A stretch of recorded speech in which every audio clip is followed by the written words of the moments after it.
An Iranian court has sentenced another Kurdish protester to death for spying for Israel. Reports highlight a trial with no representative for the defence and false confessions extracted under torture. The Syrian Democratic Forces have captured 16 ISIS affiliates involved in violence against Kurdish forces and providing support to the group's cells. Turkey has once again come under fire for intentionally manipulating the ethnic makeup of Kurdish-populated regions, as ethnic Turks from Ukraine are resettled in the Kurdish-majority city of Alat in Bitlis, southeast Turkey. The pro-Kurdish opposition Dem Party have stepped up their campaign, rallying support from the public across Turkey as the country braces for local elections on the 31st of March. Learn more with Media News. Another Kurdish protester has been sentenced to death in Iran, charged with spying for Israel. Shahin Wasaf, a 27-year-old Kurd, and his cousin Nasser Wasaf from the province of West Azerbaijan were arrested by Iranian intelligence agents during the nationwide Jinjian Azadi, or Women Life Freedom protests in September 2022. They were later sent to the city's central prison. The two were tried without legal representation and both denied the right to family visits or access to a lawyer throughout their detention. They were also allegedly subjected to severe torture aimed at extracting false confessions and forcing them to accept charges of spying for Israel. This case adds to concerns over human rights abuses in Iran, particularly the treatment of Kurds and the judicial process in certain areas. The number of people executed across Iran reached a 12-month high during January, with at least 35 people sentenced to death that month. The Syrian Democratic Forces have captured 16 ISIS affiliates involved in violence against Kurdish forces and providing support to the group's cells. The operation, which took place in the city of Al-Hazaka in northeast Syria on the 22nd of February, was part of ongoing efforts to defeat the remnants of ISIS in the region.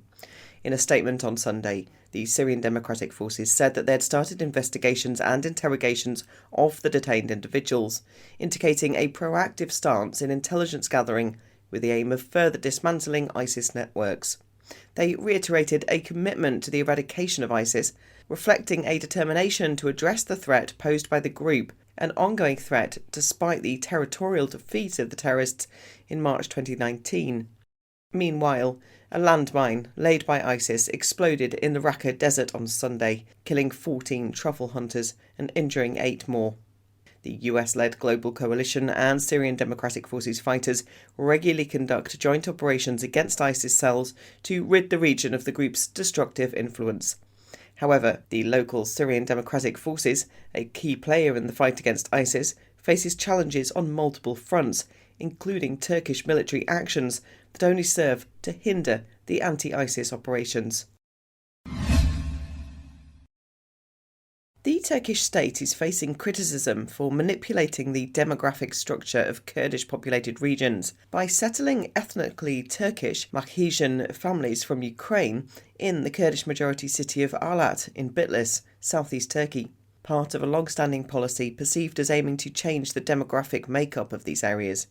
Observers see the war in Ukraine as an opportunity seized on by the Turkish government to further this policy, the latest push in Alat being a continuation of the country's broader strategy of resettling Turks in historically Kurdish regions, a move that's been met with resistance and criticism from Kurdish-majority communities and observers alike, who view it as an attempt to dilute Kurdish influence and alter the region's ethnic and political dynamics.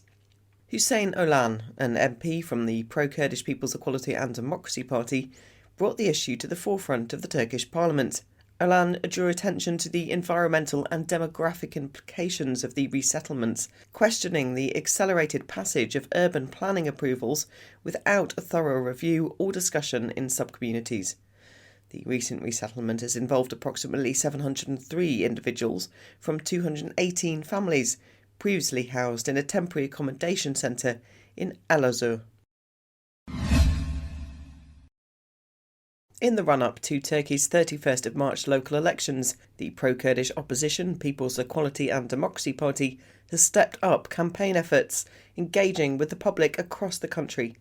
From the Kurdish-majority regions of southeast Turkey to the capital Ankara and western cities, Dem Party representatives have been enthusiastically welcomed by the people. Opening events for party election offices are being turned into massive rallies, demonstrating widespread support from the regions. In Kurdish-majority areas, Dem Party candidates have visited villages to hold public meetings and listen to the concerns of the local population, with a particular focus on women's issues. While the Dem Party campaigns for peace and a political solution to the country's Kurdish issue, Turkish President Erdogan's emphasis on national security remains a key part of his message to voters. Barış ve huzur istiyorsan savaşa hazır olmalısın.